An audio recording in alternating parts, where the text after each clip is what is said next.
श्री रामकृष्ण वचनामृत। जय ठाकुर, जय माँ। ओम शिव शिव शिव। परिच्छेद 25। सर्वधर्म समन्वय। श्री रामकृष्ण देव श्याम पुकुर वाले मकान में चिकित्सा के लिए भक्तों के साथ ठहरे हुए हैं। आज शनिवार है, आश्विन की कृष्णा अष्टमी, 31 अक्टूबर 1885।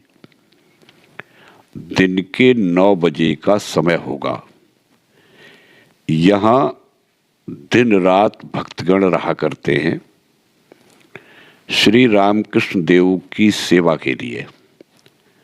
अभी किसी ने संसार का त्याग नहीं किया है।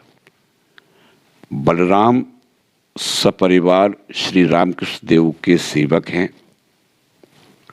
उन्होंने जिस वंश में जन्म लिया है वह बड़ा ही भक्त वंश है। इनके पिता वृद्ध होकर अब श्री वृंदावन में अपने ही प्रतिष्ठित श्री श्याम सुंदर कुंज में रहा करते हैं। उनके चचेरे भाई श्रीयुत हरिवल्लभ वसु और घर के दूसरे सब लोग वैष्णव हैं। हरिवल्लभ कटक के सबसे बड़े वकील हैं। उन्होंने जब यह सुना कि बलराम श्री रामकृष्ण देव के पास आया जाया करते हैं और विशेषकर स्त्रियों को ले जाते हैं, तब वे बहुत नाराज हुए। उनसे मिलने पर बलराम ने कहा था, तुम पहले एक बार उनके दर्शन करो, फिर जो जी में आए मुझे कहना। अतएव आज हरिवल्लभ आए हैं और उन्होंने श्री रामकृष्ण देव को बड़े भक्ति भाव से प्रणाम किया। श्री रामकृष्ण देव बोले, किस तरह बीमारी अच्छी होगी? आपकी राय में क्या कोई कठिन बीमारी है? हरिवल्लभ बोले, जी यह तो डॉक्टर ही कह सकेंगे। श्री रामकृष्ण देव बोले, स्त्रियां जब मेरे पैरों की धूली लेती हैं तब यही सोचता हूं कि भीतर तो वे ही हैं, वे उन्हीं को प्रणाम कर रही हैं। इसी दृष्टि से मैं देखता हूं। हरिवल्लभ बोले, आप साधु हैं, आपको सब लोग प्रणाम करेंगे, इसमें दोष क्या है? श्री रामकृष्ण देव बोले, हाँ वह हो सकता था अगर ध्रुव, प्रहलाद, नारद, कपिल ये कोई होते, पर मैं क्या हूं? अच्छा आप फिर आइएगा। हरिवल्लभ बोले, जी हम लोग आप ही खिंचकर आएंगे, आप कहते क्यों हैं? हरिवल्लभ विदा होंगे, प्रणाम कर रहे हैं, पैरों की धूल लेने जा रहे हैं। श्री रामकृष्ण देव ने पैर हटा लिए, परंतु हरिवल्लभ ने छोड़ा नहीं। जबरदस्ती उन्होंने पैरों की धूल ली। हरिवल्लभ उठे। श्री रामकृष्ण देव उनकी खातिर करने के लिए उठकर खड़े हो गए। कह रहे हैं, बलराम बहुत दुख करता है। मैंने सोचा एक दिन जाऊं, जाकर तुम लोगों से मिलूं, परंतु भय भी होता है कि तुम लोग कहीं ये न कहो इसे कौन यहां लाया। हरिवल्लभ बोले, इस तरह की बातें कही किसने? आप कुछ सोचिएगा नहीं।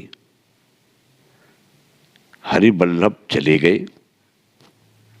श्री रामकृष्ण देव मास्टर से बोले, उसमें भक्ति है, नहीं तो जबरदस्ती पैरों की धूल क्यों लेता।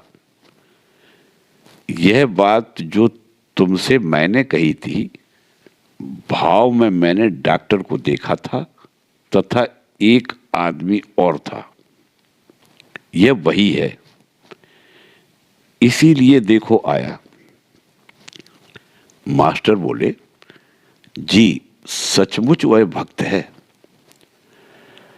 श्री रामकृष्ण देव बोले, कितना सरल है।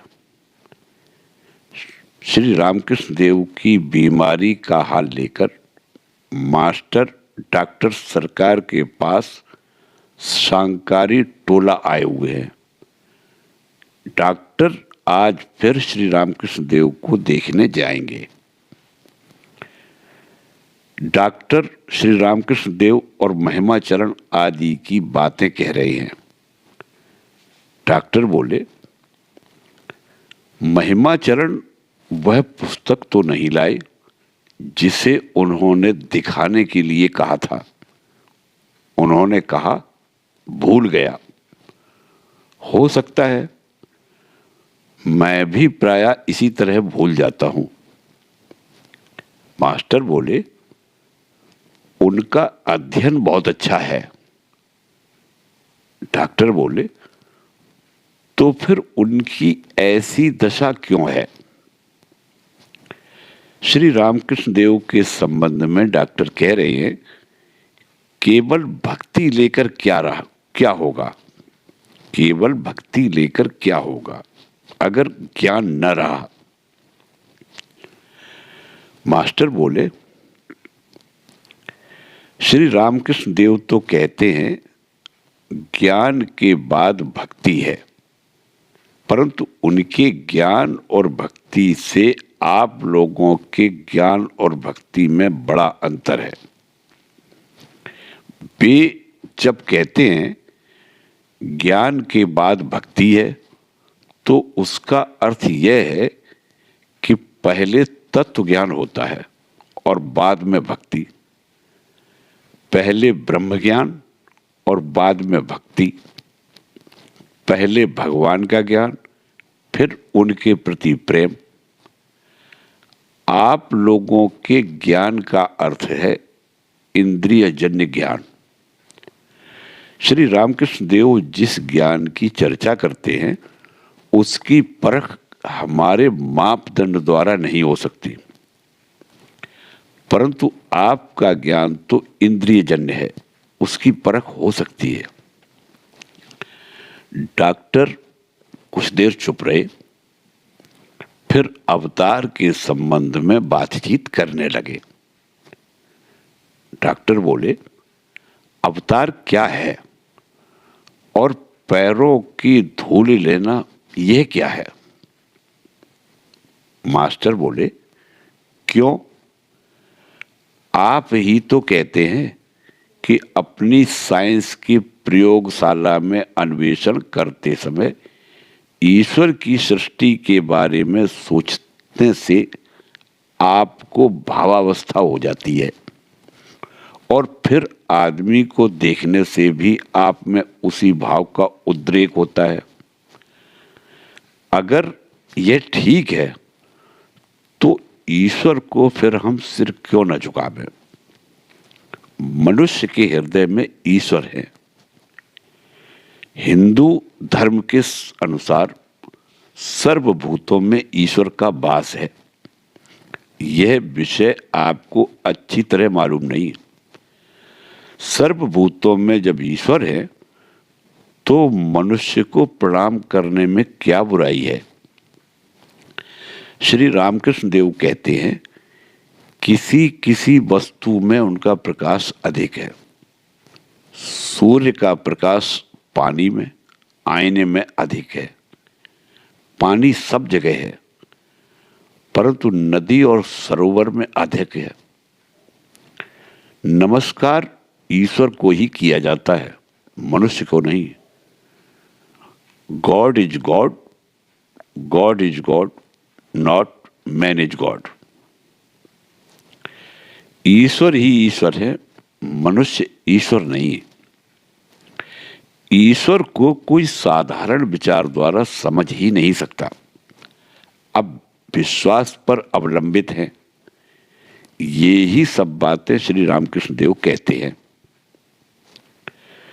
आज डॉक्टर ने मास्टर को अपनी लिखी पुस्तक मनोविज्ञान शारीरिक फिजियोलॉजिकल बेसिस ऑफ साइकोलॉजी की एक प्रति उपहार स्वरूप दी। श्री रामकृष्ण देव भक्तों के साथ बैठे हुए हैं। दिन के 11 बजे का समय होगा। मिश्र नाम के एक ईसाई भक्त के साथ बातचीत हो रही है। मिश्र की आयु 35 वर्ष की होगी। इनका जन्म ईसाई वंश में हुआ है। बाहर से तो ये साहबी वेशभूषा धारण किए हुए हैं, परंतु भीतर गेरुआ वस्त्र पहने हैं।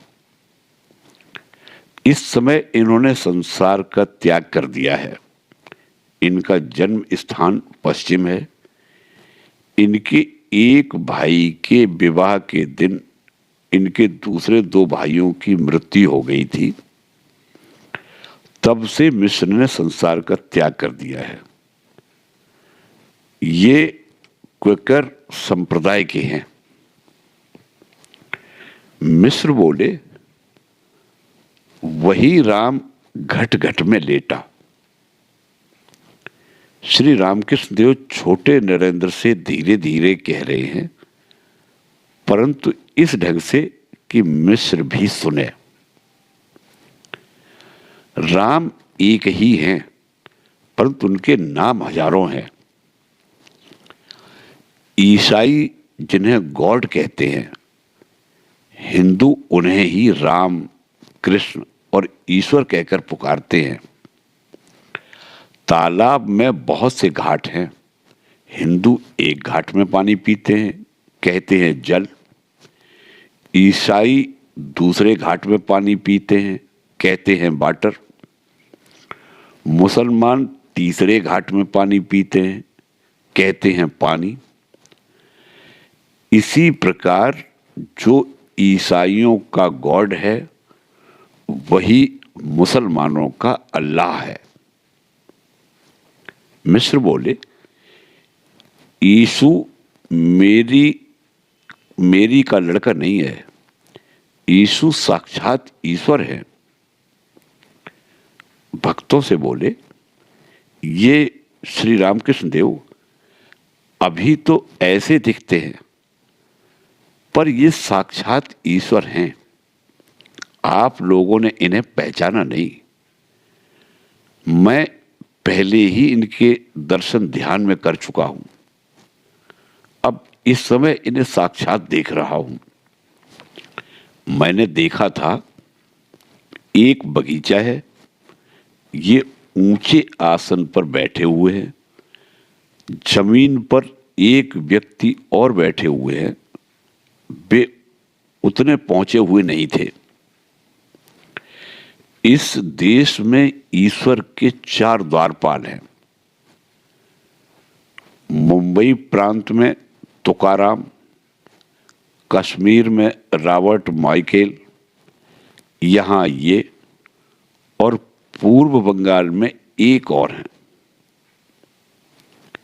श्री रामकृष्ण देव बोले, क्या तुम्हें कुछ दर्शन होता है? मिश्र बोले, जी, जब मैं घर पर था तब ज्योति दर्शन होता था। इसके बाद यीशु को मैंने देखा। उस रात की बात अब क्या कहूं। उस सौंदर्य के सामने स्त्री का सौंदर्य खाक है। कुछ देर बाद भक्तों के साथ बातचीत करते हुए मिश्र ने कोट और पतलून खोलकर भीतर गेरुए की कॉपी दिखलाई। श्री रामकृष्ण देव बरामदे में आकर कह रहे हैं, इसे अर्थात मिस्र को देखा, वीर की तरह खड़ा है। यह कहते हुए श्री रामकृष्ण देव समाधि मग्न हो रहे हैं। पश्चिम की ओर मुंह करके खड़े हुए वे समाधि मग्न हो गए। कुछ प्रकृतिस्थ होने पर मिस्र पर दृष्टि लगाकर हंस रहे हैं। अब भी खड़े हैं। भावावेश में मिस्र से हाथ मिलाते हुए हंस रहे हैं। हाथ पकड़कर कह रहे हैं, तुम जो चाहते हो वह प्राप्त हो जाएगा। श्री रामकृष्ण देव यीशु के भाव में हैं। मिस्र हाथ जोड़कर बोले, उस दिन से मैंने अपना मन, अपने प्राण, अपना शरीर सब कुछ आपको समर्पित कर दिया है। श्री रामकृष्ण देव भावावस्था में अब भी हंस रहे हैं। वे बैठे। मिस्र भक्तों से अपने सांसारिक जीवन का वर्णन कर रहे हैं। उन्होंने बताया कि किस प्रकार विवाह के समय शामियाना के नीचे गिर जाने से उनके 2 भाइयों की मृत्यु हो गई। श्री रामकृष्ण देव ने भक्तों से मिस्र की खातिर करने को कहा। डॉक्टर सरकार आए। डॉक्टर को देखकर श्री रामकृष्ण देव समाधि मग्न हो गए। भाव का उपशम होने पर श्री रामकृष्ण देव कह रहे हैं, कारणानंद के बाद है सच्चिदानंद, कारण का कारण। डॉक्टर कह रहे हैं, जी हां। श्री रामकृष्ण देव बोले, मैं बेहोश नहीं हूं। डॉक्टर समझ गए कि श्री रामकृष्ण देव को ईश्वरावेश है। इसीलिए उत्तर में कहा, हां, आप खूब होश में हैं। श्री रामकृष्ण देव हंसकर गाने लगे, मैं सुरापान नहीं करता, किंतु जय काली कह कहकर सुधापान करता हूं। इससे मेरा मन मतवाला हो जाता है, पर लोग बोलते हैं कि मैं सुरापान करके मत्त हो गया हूं।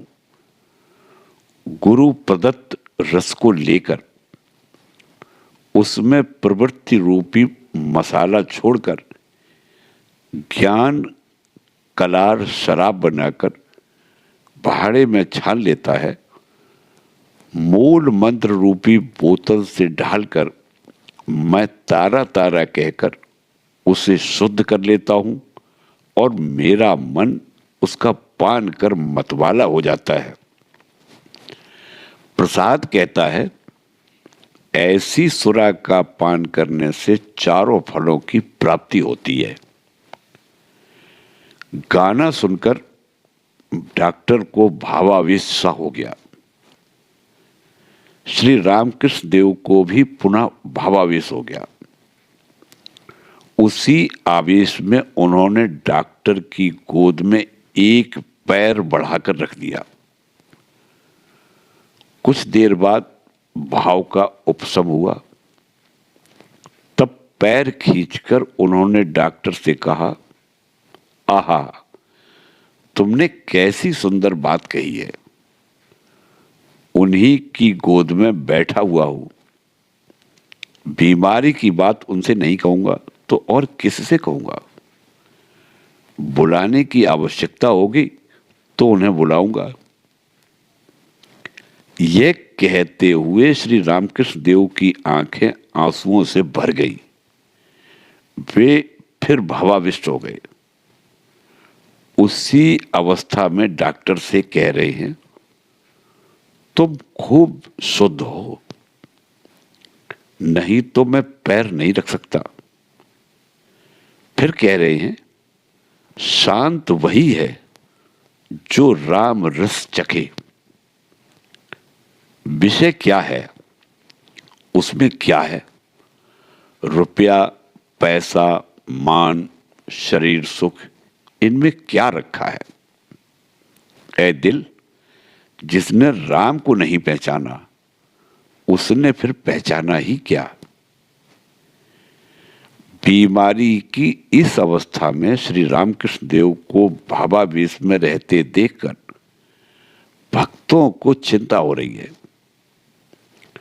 श्री रामकृष्ण देव कह रहे हैं, उस गाने के हो जाने पर मैं रुक जाऊंगा। हरि रस मदिरा। नरेंद्र एक दूसरे कमरे में थे, बुलाए गए। गंधर्वोपम कंठ से नरेंद्र गाने लगे। ऐ मेरे मन, हरि रस मदिरा का पान करके तुम मस्त हो जाओ।